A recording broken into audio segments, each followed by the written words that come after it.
Assalamualaikum warahmatullahi wabarakatuh.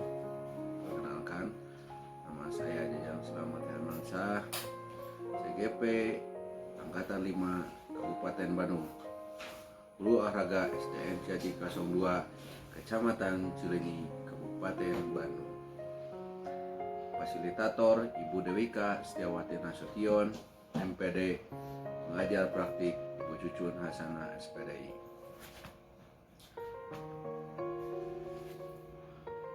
Materi pembelajaran yang akan disampaikan pada kali ini adalah di modul 3.1 tentang pengambilan keputusan berbasis nilai kebajikan sebagai seorang pemimpin. Untuk mengetahui lebih jelasnya kegiatan yang akan saya lakukan, mari kita lihat video pembelajaran yang berikut ini. Assalamualaikum warahmatullahi wabarakatuh. Oke, selamat pagi Bu. Mohon maaf, saya ada tugas nih dari calon guru penggerak. Kebetulan di sini tugasnya adalah mewawancarai pimpinan atau kepala sekolah dalam proses ketika pengambilan keputusan terhadap suatu kasus di sekolah. Ada beberapa hal yang ingin saya sampaikan. Di sini ada pertanyaan nanti akan saya sampaikan. Silakan Ibu bagaimana menanggapi masalah-masalah atau kasus-kasus yang terjadi atau yang Ibu alami. Bagaimana tindakan Ibu sebagai kepala sekolah dalam menghadapi kasus atau masalah dalam pengambilan keputusan yang akan Ibu sampaikan. Nah, pertanyaan pertama ya Bu. Nah, selama ini kan Ibu sebagai pimpinan, bagaimana menurut Ibu cara mengidentifikasi kasus yang merupakan kasus itu sifatnya dilema atau bujukan moral. Jadi ada dua kasus yang sama-sama dua-duanya penting, kemudian masalahnya menyangkut kepentingan bersama, tapi mana menurut Ibu sebagai pimpinan kalau muncul masalah seperti itu apa yang akan dilakukan sebagai pimpinan? Bismillahirrahmanirrahim. Terima kasih. Ada dua masalah, ada dua kasus yang saya hadapi sebagai pimpinan di sekolah. Bagaimana cara saya memecahkan masalah itu? Mana yang harus saya dahulukan? Permasalahan di sini jelas saya melihat dulu kepada titik masalah itu. Dia lebih cenderung masalah ini untuk kebaikan di sekolah, karena posisi di sini saya bukan lebih ke pribadi, tapi lebih ke sosok pimpinan. Jelas dalam memutuskan keputusannya pun tidak mengambil naluri saya sebagai lebih ke saya harus tegas sebagai pimpinan. Contoh ini kan ketika saya memutuskan ini kedisiplinan, contohnya kedisiplinan anak buah, apapun yang ada di situ yang akan kalau saya tidak tegas jelas berimbas kepada tata tertib atau kepada disiplin bawahan yang saya pimpin. Itu mungkin itu. Jadi yang saya utamakan yang mana? Saya melihatnya dari segi titik masalah dulu yang saya lihat. Jelas ini pokok permasalahannya ada di sekolah. Selalu harus tegas.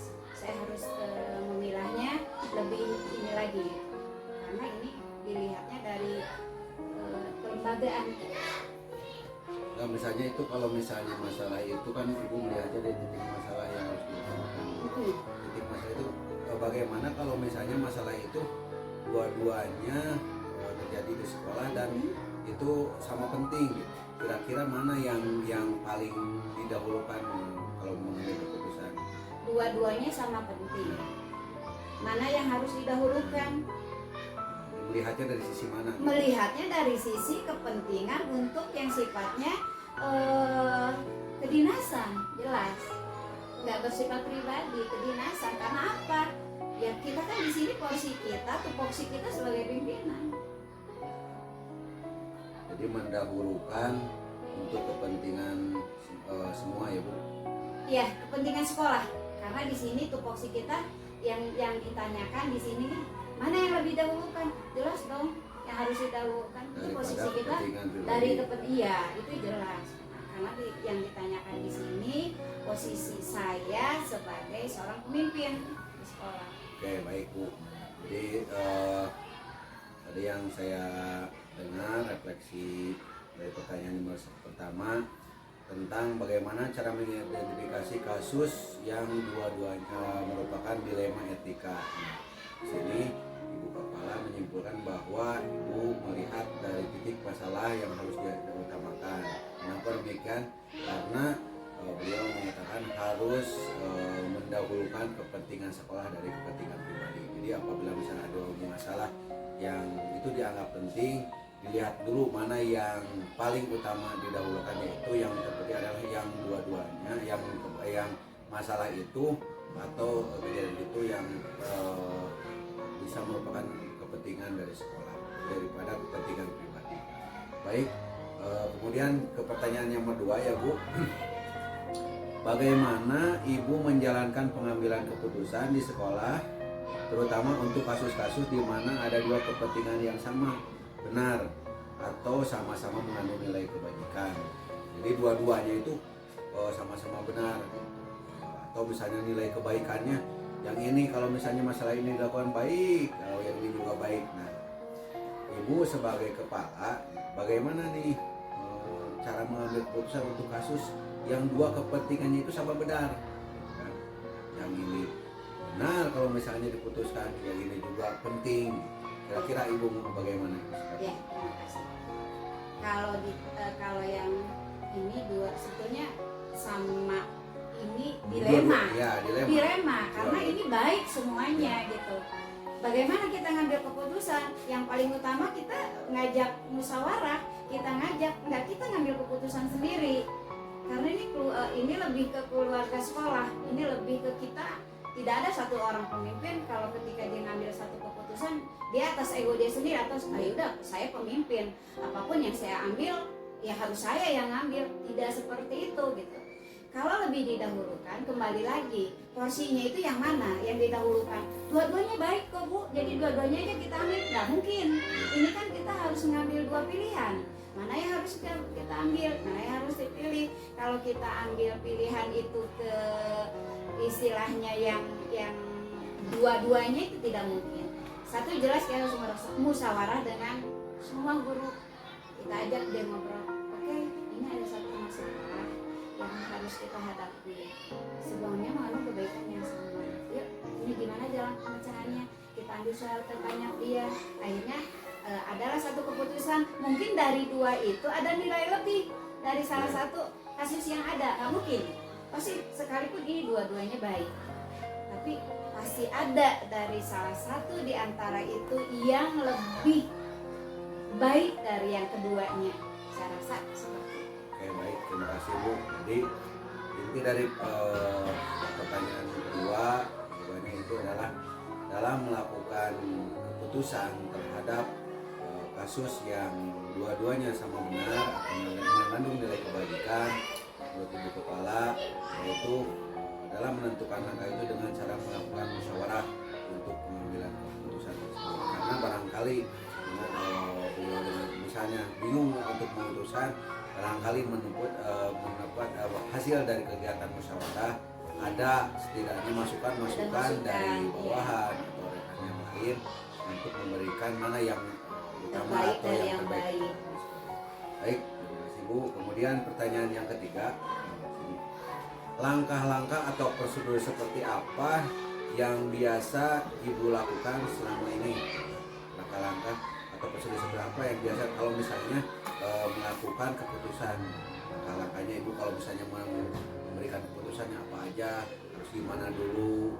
Apakah misalnya harus langsung atau misalnya ibu misalnya ada seseorang punya anak tua atau misalnya guru yang bermasalah, nah, ada langkah-langkah atau prosedur yang biasa ibu lakukan selama ini bagaimana?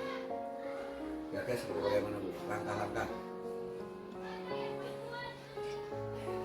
Langkah-langkah yang saya ambil ketika saya menemukan satu masalah. Ya.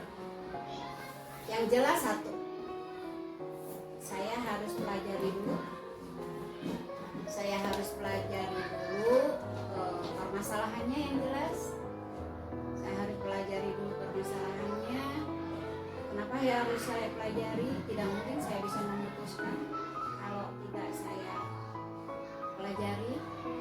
Yang kedua, tadi saya sudah jelaskan bahwa sekalipun saya sebagai pimpinan, tidak mungkin saya mengambil keputusan karena saya merasa ya udah saya pemimpin, saya bisa memutuskan. Nah, tidak mungkin seperti itu. Yang jelas saya harus pelajari dan saya kembali lagi ke saya musyawarahkan. Sudah saya dapatkan, sudah saya ya hasil musyawarah seperti itu dengan saya banyak, mungkin bisa aja saya banyak referensi dari yang saya anggap lebih banyak pengalaman dari saya. Nah, dari situ baru saya ngambil langkah-langkah bagaimana saya mengambil keputusan dari masalah tersebut. Mungkin seperti itu. Oke, jadi jawaban dari ibu sebagai kepala, apabila misalnya cara menangani atau langkah-langkah atau prosedur apa yang biasa dilakukan untuk menentukan keputusan. Nah, yang pertama mempelajari kasus permasalahan yang terjadi. Jadi ibu di sini selalu mempelajari masalah itu. Kemudian yang kedua melakukan musyawarah untuk dari yang lain. Jadi setidaknya ibu dalam menentukan keputusan melakukan musyawarah dulu yang terbaik. Jadi barangkali keputusan kita yang akan kita lakukan itu barangkali belum tentu benar. Ini ada pendapat dari yang lain. Kemudian yang ketiga baru melakukan tindakan seperti itu, ibu. Baik, ke pertanyaan yang keempat adalah hal-hal apa saja yang selama ini dianggap efektif dalam pengambilan keputusan pada kasus yang dilematika.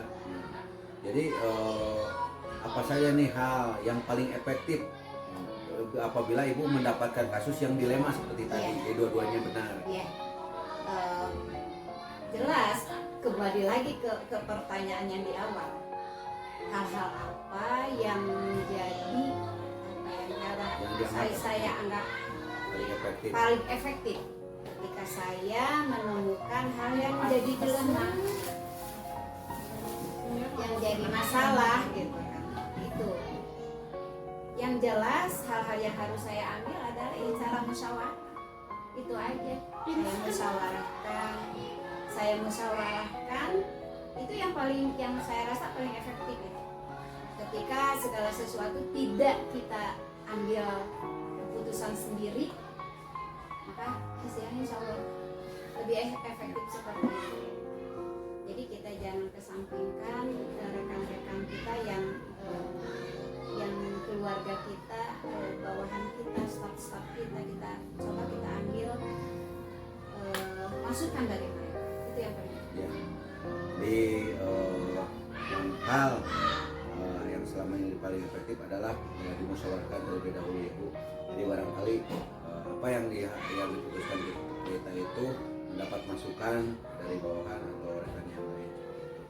Kemudian yang pertanyaan yang kelima, ini hal apa saja yang selama ini merupakan tantangan dalam pengambilan keputusan pada kasus yang dilematika. Misalnya ibu nih punya bawahan atau anak buah misalnya ada bermasalah. Nah, kira-kira bagaimana nih cara mengambil atau tantangan dalam pengambilan keputusan yang dilakukan dalam pengambilan keputusan dalam masalah seperti itu, tantangan seperti apa? Kalau tantangan jelas pasti ada.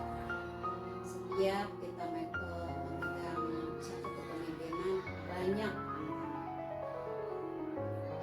Ketika kita menghadapi tantangan, kita ngambil keputusan kita coba untuk bermusyawarah, kita ngajak berbicara dari hati ke hati. Kita punya ini satu kasus ini seperti apa, cara penyelesaiannya bagaimana. Dan saya yakin ketika kita mengajukan, bagaimana ini kalau putusannya seperti ini, kita ajukan dulu, kita punya kasus. Menurut saya di sini selaku pimpinan, bagaimana kalau seperti ini? Jelas dari beberapa kepala itu tidak semua dia mengiyakan. Mungkin ada yang merasa menolak dengan keputusan yang kita berikan. Nah, itu tantangan. Kalau kita tidak, istilahnya apa ya? Kalau kita tidak mengiyakan, kita sudah berembuk, sudah saja berbicara. Kalau kita iyakan, oh dia ada lain dari yang lain. Saya rasa semua instansi manapun ada salah satu di antara mereka. Kalau memang yang dia tantangan yang dia berikan, namanya jawaban yang diberikan itu lebih ke tidak suara terbanyak itu mengikuti keputusan kita, keputusan terbanyak. Cuman dia aja umpamanya satu orang yang lain dari yang lain. Kita harus berani mengambil keputusan bahwa oke, kita seperti ini aja. Kalaupun ada yang dia merasa kok saya udah ngasih masukan, kenapa? Bukan dengan kita tidak bukan tidak menerima. Di sini kan kita lebih ke ada suara terbanyak. Terus kita kaji lagi. Mungkin yang dia utarakan itu bagi kita lebih ke nggak bisa deh diterima kalau kasus ini yang kalau mengikuti yang seperti Anda maksudkan. Mungkin seperti itu. Insya Allah pasti kalau tantangan tadi dibilang juga tantangan ada. Bagaimana kita meminimalis tantangan itu. Baik, jadi jawabannya yang gue sampaikan yang berbeda tadi tetap selalu berdiskusi dengan yang lain, kemudian melakukan pendekatan ya. Kenapa? Karena ini merupakan agar tidak terjadi permasalahan yang lebih meningkat. Kemudian tantangannya pasti melalui tantangan, cuman itu bagian resiko yang harus dihadapi. Kemudian pertanyaan yang selanjutnya di sini, apakah ibu memiliki sebuah ketika memiliki sebuah tata cara atau jadwal tertentu dalam sebuah penyelesaian kasus dilema etika, apakah Anda langsung menyelesaikan di tempat atau memiliki sebuah jadwal untuk menyelesaikannya? Bentuk prosedur seperti apa yang akan dijalankan? Nah, jika misalnya ibu memiliki kasus baik rekan sejawat atau misalnya bawahan, apakah ibu misalnya memanggil langsung dia langsung menegurnya di sana, atau ibu memikirkan atau membuat jadwal khusus nih untuk memecahkan atau memberikan keputusan apa yang harus dilakukan oleh dia? Bagaimana Bu pendapat? Ya, ketika ada masalah, ada kasus yang saya temui, saya tidak pernah menjadwalkan. Saya menemukan masalah di antara contoh dari satu kelas, saya menemukan kasus di kelas A. Saya tidak menjadwalkan kapan saya harus menyelesaikan kasus itu. Tapi yang paling dahulu saya lakukan adalah saya teliti dulu, saya pelajari dulu bentuknya apa, kasusnya, masalahnya itu seperti apa. Saya pelajari, sudah saya pelajari, oh iya ini adanya di sini. Yang menjadi masalah ini. Oh iya, kalau seperti ini saya tidak jadwalkan, oh harus seperti ini. Tidak, saya pernah pelajari dulu, saya recheck dulu. Kalau ini terjadi di kelas, contoh lah, karena kita di dunia pendidikan, kita di sekolah, saya lihat dulu di kelas. Ketika permasalahan ini ada di kelas, nah saya lihat dulu di kelas. Nah kalau udah ceritanya di kelas, saya lihat dulu di kelas, oh iya, oh ini seperti ini ya. Kalau ini lebih ke guru kelas, baru saya panggil. Saya dari hati-hati saya bilang, saya pelajari. Kalau ini terjadinya di siswa atau di orang tua, saya panggil guru kelas, saya bicarakan ini kenapa, apa akar permasalahannya. Oh ini Bu, ini seperti ini, permasalahannya ini.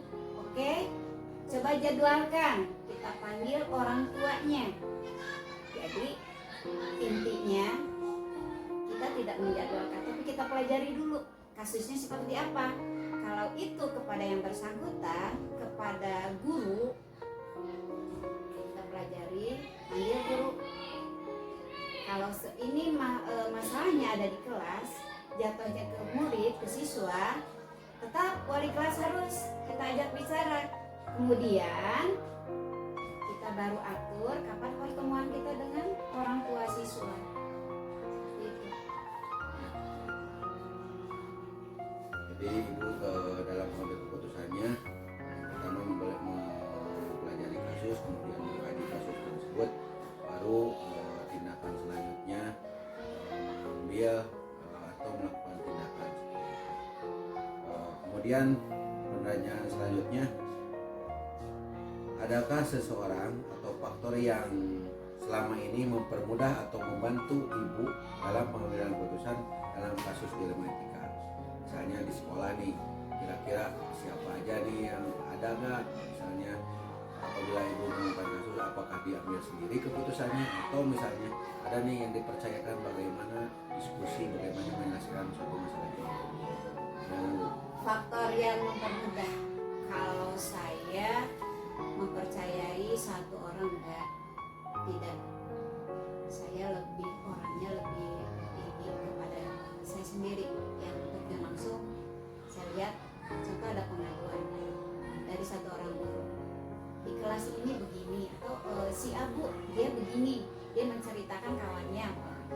Oh, saya anggap itu kayak kita satu keluarga aja, kakak ke adiknya dia menilai, begitu adik ke kakaknya, oh iya aja. Saya seperti itu.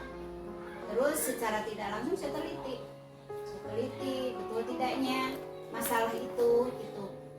Nah, betul tidaknya masalah itu saya teliti dulu. Ketika udah selesai, saya lihat kalau saya bertanya kepada orang yang lebih senior dari saya untuk sekedar sharing, mungkin ada, itu kawan, itu orang yang lebih banyak pengalaman dari saya, mungkin iya.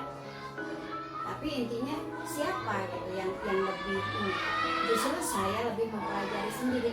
Kalau itu masalah bisa saya selesaikan sendiri. Tapi kalau termasuk kalau memang udah masalahnya lebih seperti ini, lebih berat lah istilahnya, saya lebih banyak minta referensi itu ke kawan yang lebih senior. Saya lebih sharing mungkin ke teman, seperti itu.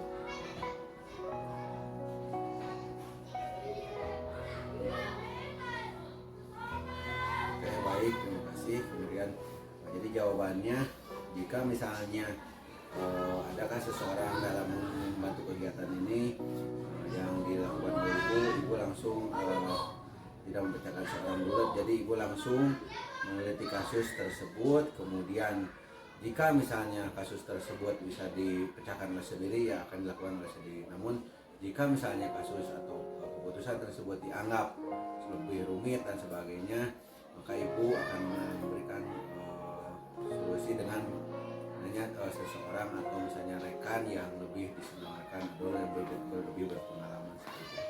Kemudian pertanyaan terakhir, dari semua hal yang telah disampaikan, pembelajaran apa yang akan dipetik dari pengalaman ibu, di mana ibu sebagai pimpinan dalam mengambil suatu dilema kasus atau keputusan yang sama? Pembelajaran yang diambil. Pembelajaran yang bisa saya ambil selama saya memimpin sekolah, banyak yang bisa saya ambil. Ketika kita menemukan satu masalah, ketika kita menemukan satu kasus disebut seperti itu, banyaklah kita bermusyawarah, ambil satu keputusan tanpa merugikan orang lain, dengan tidak merasa bahwa saya adalah seorang pemimpin, saya berhak memutuskan apapun menurut saya dengan tanpa kompromi, dengan tanpa membicarakan.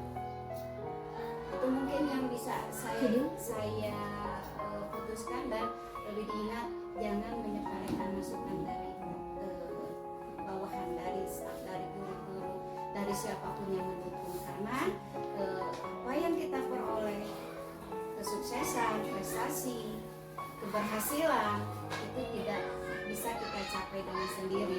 Tidak ada pun satu orang pemimpin yang bisa meraih semua keberhasilan dengan sendiri.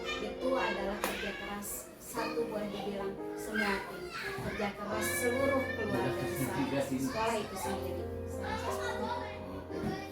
Ya, terima kasih. Jadi refleksi atau misalnya pelajaran yang diambil dari pelajaran hari ini tentang pengambilan keputusan dalam etika. Yang pertama, Ibu selalu bertindak selalu mengambil keputusan itu dengan bermusyawarah, kemudian ambil keputusan itu mana keputusan itu yang terbaik, kemudian yang selanjutnya jangan menyepelekan pendapat orang lain, barangkali dengan pendapat dari yang itu menjadi masukan yang terbaik. Baik, itu saja Bu yang bisa saya lakukan hari ini. Terima kasih kesediaannya Ibu meluangkan waktu hari ini. Saya dari CGP Angkatan 5 mengucapkan terima kasih. Mudah-mudahan apa yang telah kita lakukan diskusi hari ini bisa menjadikan pembelajaran untuk saya ke depannya tentang bagaimana keputusan-keputusan yang diambil sebagai pimpinan dalam mengkaji atau mendalami sebuah kasus atau permasalahan yang terjadi di sekolah maupun di tempat yang lainnya. Mudah-mudahan ini bisa menjadikan pembelajaran untuk saya. Terima kasih Bu sekali lagi. Demikian. Assalamualaikum warahmatullahi wabarakatuh. Terima kasih Bu.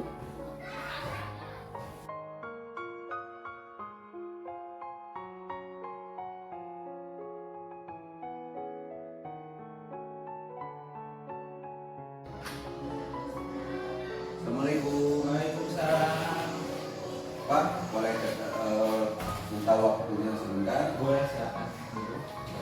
Boleh, silakan, boleh.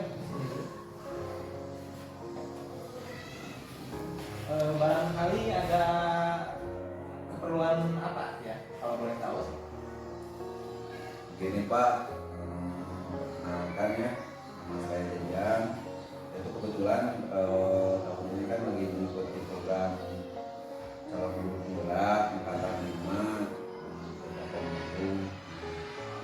Sekarang itu lagi ada tugas tiga satu itu tentang menjalankan keputusan seorang pemimpin.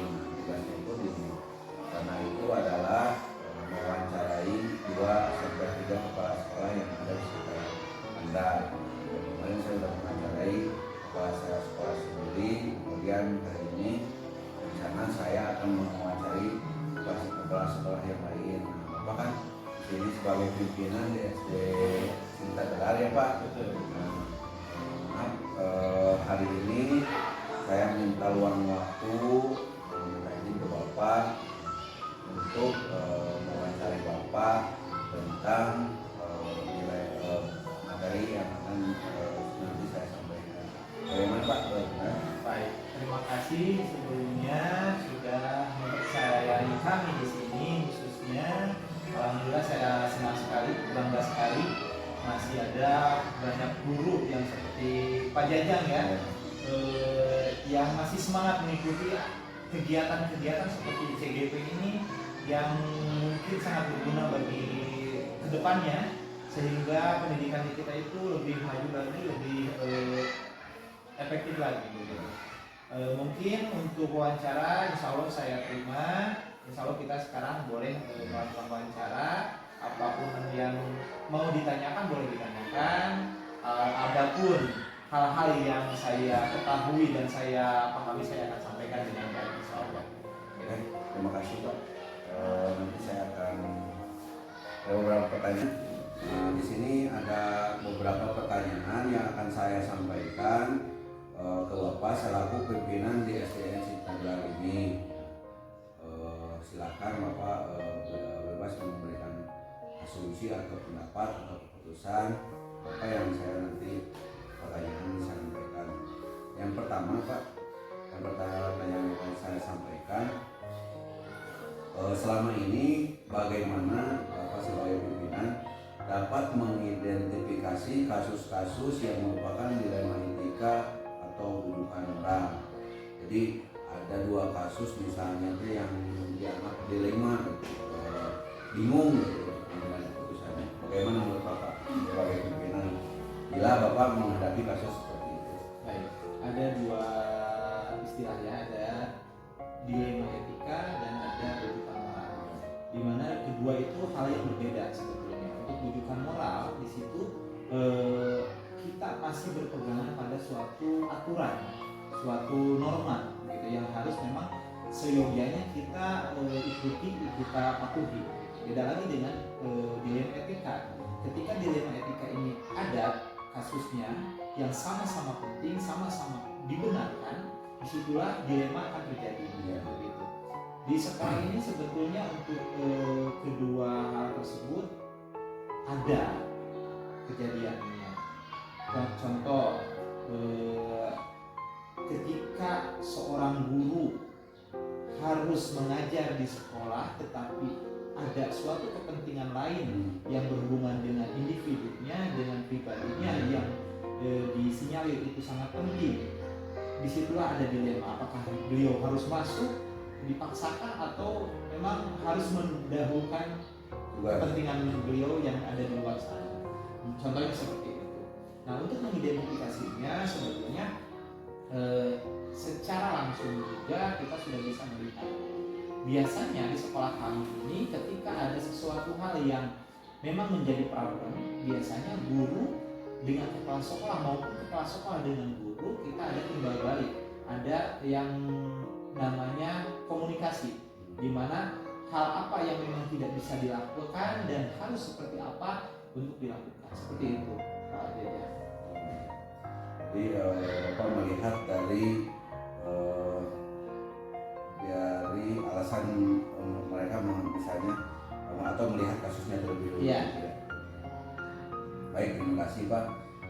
Pertanyaan selanjutnya, bagaimana menurut Bapak menjalankan pengambilan keputusan di sekolah ini, terutama untuk kasus-kasus di mana ada 2 kepentingan yang sama benar atau sama-sama mengandung nilai kebajikan. Jadi misalnya ada 2 kasus nih, yang pertama ini juga penting, ini juga penting, tapi dua-duanya mengandung dua-duanya juga nilai kebenaran.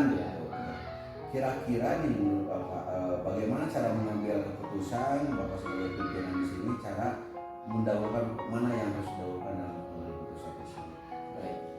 Dalam mengambil keputusan banyak hal yang memang perlu kita pahami dan memang perlu kita laksanakan sebelum kita mengambil keputusan. Di antara yang pertama, kita harus mengidentifikasi dulu masalahnya seperti apa. Masalah yang dihadapi seorang guru itu apa yang sebetulnya. Dua-duanya masalah itu dibenarkan, dua-duanya masalah itu penting.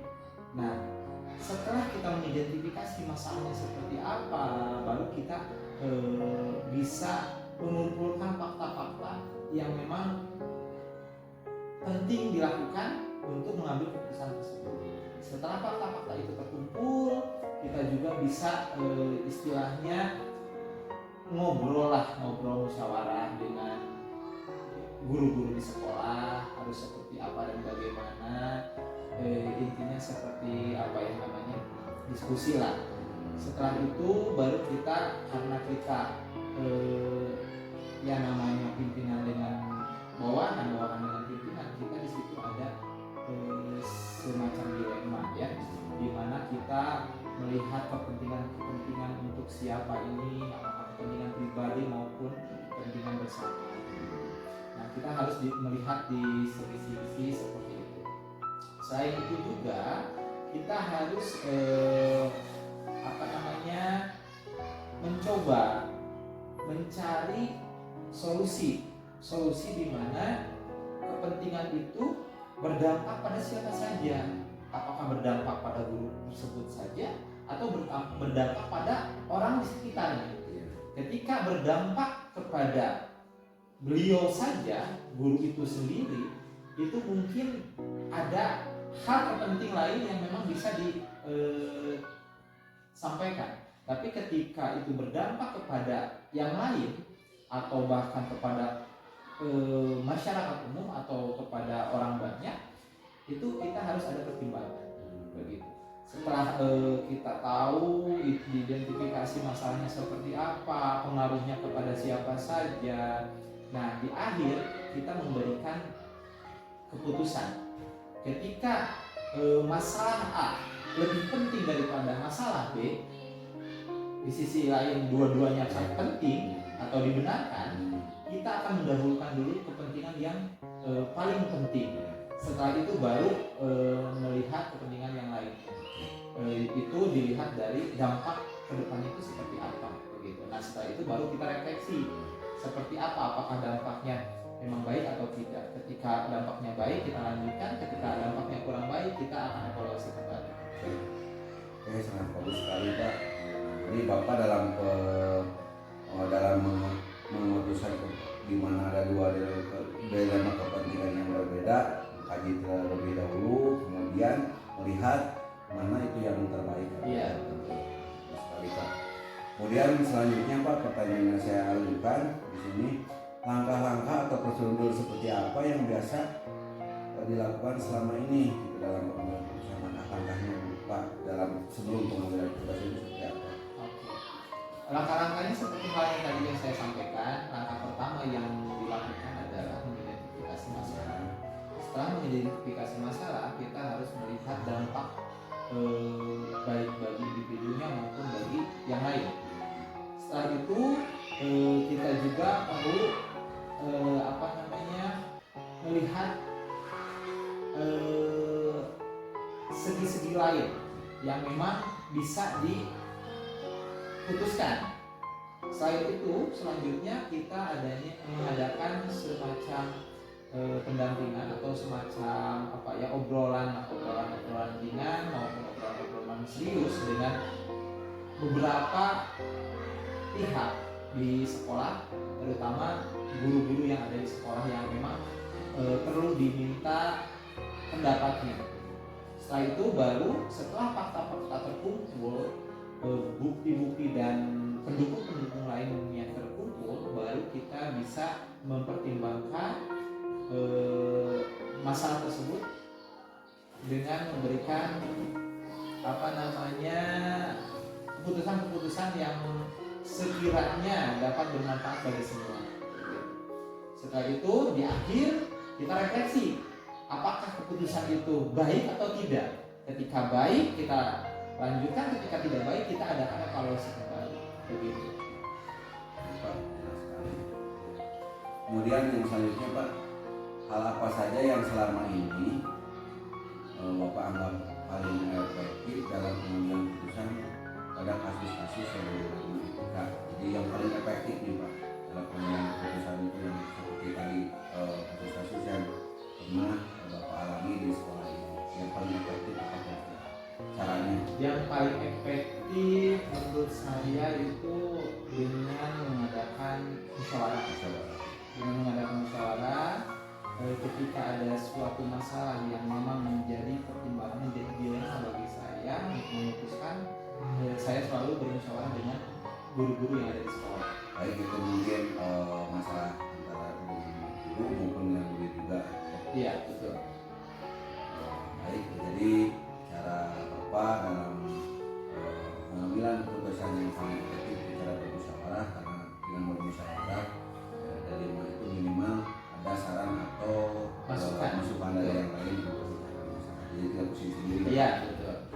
Kemudian selanjutnya, hal apa saja yang selama ini merupakan tantangan nih dalam pengambilan keputusan pada kasus dilematika? Kira-kira nih kalau misalnya ada kasus, wah kalau saya putuskan pasti ada tantangannya, takut gimana Ya. kan?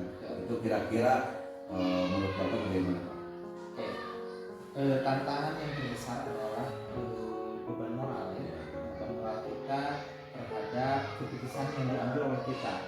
dampak dari pengambilan keputusan itu mungkin dampaknya akan banyak, baik itu dampak dari individu maupun dampak dari suatu kelompok begitu. Ketika kita mengambil keputusan, mungkin saja tidak semua orang akan menerima dengan keputusan kita. Itulah yang menjadi tantangan bagi saya. Begitu. Nah, bagaimana cara untuk menanggulanginya? Yaitu kita adakan evaluasi. Itulah yang menjadi tantangan bagi saya ketika ada beban moral tersendiri terhadap dampak dari pengambilan keputusan tersebut. Seperti itu Pak. Oke, selanjutnya Pak, apakah Bapak memiliki sebuah tata cara atau jadwal tertentu dalam sebuah penyelesaian kasus dilematika? Apakah Bapak langsung menyelesaikan di tempat atau memiliki sebuah jadwal atau untuk menyelesaikannya? Bentuk atau prosedur seperti apa yang Bapak jalankan? Nah, kira-kira gini Pak, ceritanya. Bila misalnya Bapak menemukan sebuah kasus di sekolah ini, baik mungkin kasus ada murid atau misalnya tentang kasih jawab, apakah Bapak cara membayar keputusan itu langsung tegur atau bagaimana, atau misalnya Bapak identifikasi dulu dan sebagainya? Apakah Bapak menjadwalkan pengambilan keputusannya dengan khusus menjadwalkan ini mau selesaikan kapan gitu, atau langsung di tempat seperti itu? Ada dua hal yang menurut saya penting ya dalam pengambilan keputusan. Ada yang bisa dilakukan di tempat pada waktu itu secara langsung, ada juga yang memang perlu dijadwalkan. Ketika masalahnya memang masalah yang menurut saya ringan, itu saya biasanya langsung melakukan di tempat secara langsung. Tetapi ketika memang masalahnya cukup rumit, cukup kompleks, disitulah saya merancang dulu jadwal atau tadi kata ya, yang memang harus dilakukan. Contoh misal ketika ada permasalahan yang berhubungan dengan siswa atau orang tua, kita harus yang pertama tadi mengidentifikasi. Setelah mengidentifikasi, kita harus ngobrol dengan guru-guru. Harus seperti apa? Bagaimana caranya? Apakah harus mengundang orang tua ke sekolah? Kita berembuk bersama-sama. Nanti kita akan memutuskan atau bagaimana? Setelah nanti ada rembukan dengan guru-guru, dengan warga sekolah, baru kita akan melakukan hal-hal selanjutnya seperti mengumpulkan orang tua, melakukan rapat dan lain-lain, sehingga keputusan itu diputuskan bersama begitu. Tapi ketika yang langsung, ketika ada contoh misal ada seorang guru kesiangan begitu, karena ada kepentingan pribadi yang memang tidak bisa nanti begitu, otomatis di situ saya ada dilema. Aduh, bagaimana nih, guru tidak masuk, apakah saya masuk ke kelasnya atau saya biarkan saja begitu. Nah, apabila dibiarkan saja, dampak bagi anak seperti apa, dampak nanti orang tua seperti apa, maka dari itu biasanya saya bertindak langsung. Saya akan masuk ke kelasnya, mengajar anak-anak, ketika guru datang baru dilanjutkan oleh beliau begitu ya. Oke, siapa? Jelas sekali. Jadi Bapak mengkaji dari masalah hal ini melihat dari segi kasusnya ya Pak. Ya, kasusnya. Kalau dianggap mungkin itu adalah halnya yang ringan atau yang diselesaikan saat itu Bapak langsung di tempat. Kemudian jika masalahnya dianggap rumit dan ada tantangan atau hal lain yang akan mendasar atau misalnya akan ada belakangnya gitu ya, ada unsur itunya, maka Bapak dipikirkan kemudian dijadwalkan dulu dan lalu melakukan identifikasi terlebih dahulu sekali Pak. Kemudian yang pertanyaan berikutnya, adakah seseorang atau faktor-faktor yang selama ini mempermudah atau membantu Bapak dalam mengambil keputusan? Nah, kira-kira kan kalau konsultasi itu kan Bapak sebagai pimpinan nih di sekolah ini. Apakah Bapak memberikan keputusan itu sendiri atau selama ini Bapak mempunyai rekan kerja atau misalnya siapa yang dianggap itu bisa meringankan dalam membuat keputusan seperti itu? Oke. Tentunya ketika kita mengambil suatu keputusan, tadi saya sudah jelaskan bahwa di situ ada keputusan yang memang bisa langsung saya lakukan pada saat itu juga, ada juga yang memang memerlukan bantuan orang lain. Nah, disitulah memang ada pihak-pihak yang memang membantu saya dalam mengambil keputusan, terutama keputusan-keputusan yang memang menjadi dilema tadi. Dilema ketika keputusan itu akan berdampak bagi banyak orang. Begitu. Siapa saja? Contohnya yang pertama itu adalah guru-guru yang ada di lingkungan sekolah saya. Semua guru itu pasti saya akan tanya, pasti akan saya minta pendapat. Kemudian yang kedua ada komite sekolah. Komite sekolah di situ berperan aktif dalam semua kegiatan yang ada di sekolah. Salah satu halnya adalah masalah yang ada di sekolah. Nah yang ketiga itu tentunya orang tua siswa. Orang tua siswa di mana orang tua siswa merupakan orang yang paling penting dalam atau yang paling bertanggung jawab dalam kemajuan anak didik yang ada di sekolah. Gitu. Karena yang namanya di sekolah belajar itu hanya beberapa jam. Ketika anak itu kembali ke rumah masing-masing, itu tanggung jawab orang tua 100%. Jadi di situ harus ada kerjasama antara pihak sekolah dengan orang tua. Nah di situ orang tua pun berkontribusi dalam menyelesaikan suatu masalah yang ada di sekolah. Nah, itu untuk keputusan yang berhubungan dengan murid. Nah, bagaimana jika keputusannya itu berhubungan dengan rekan kerja, Pak? Kalau dengan rekan kerja biasanya itu ada tadi ketika kita mengidentifikasi, ketika kita mencari fakta-fakta, kita akan bekerja sama dengan guru-guru yang ada di sekolah. Ketika si A, guru A mempunyai masalah, kita akan bertukar pendapat, mencari fakta-fakta itu ke rekan-rekan guru yang lain.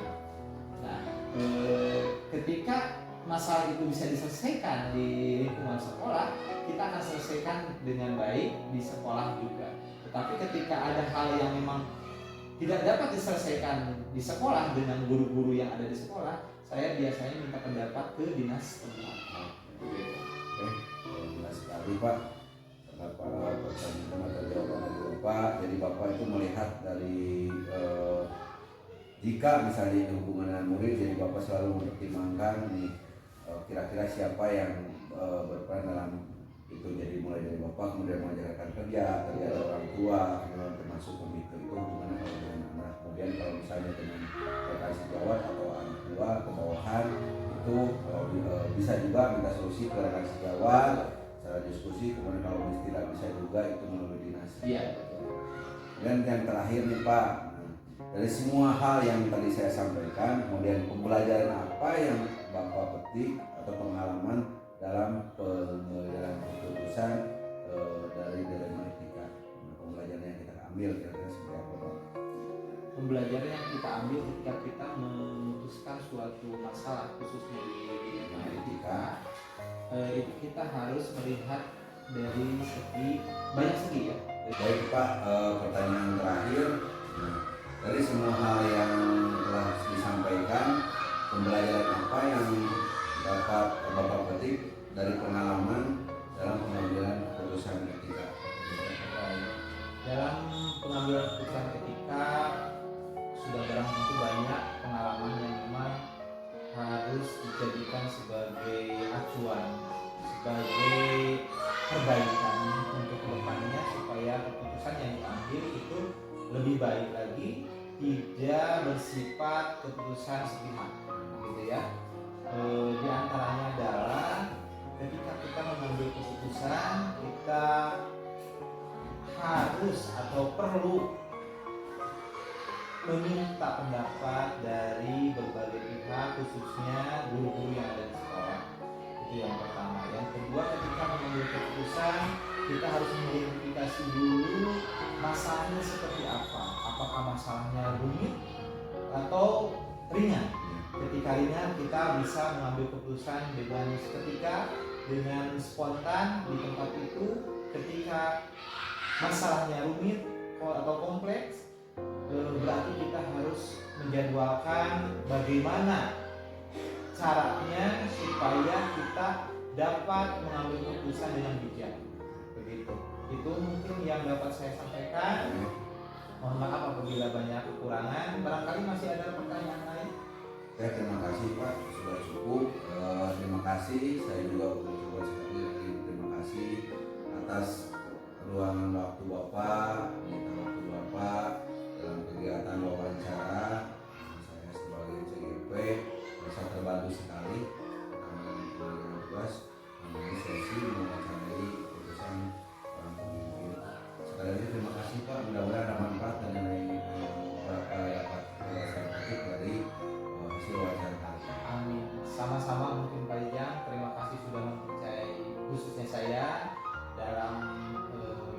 penjelasan tentang pengambilan keputusan ini menjadi suatu pengalaman bagi saya untuk memperbaiki diri, meningkatkan kualitas saya sebagai pimpinan. Mudah-mudahan saya khususnya dapat berkembang lebih baik, Pak Jajang juga sukses, CGP-nya lulus dengan baik sehingga dapat diamalkan ke dalam lingkungan yang luar biasa luas di sana. Begitu. Terima kasih Pak Jajang, semoga silakan dilanjutkan.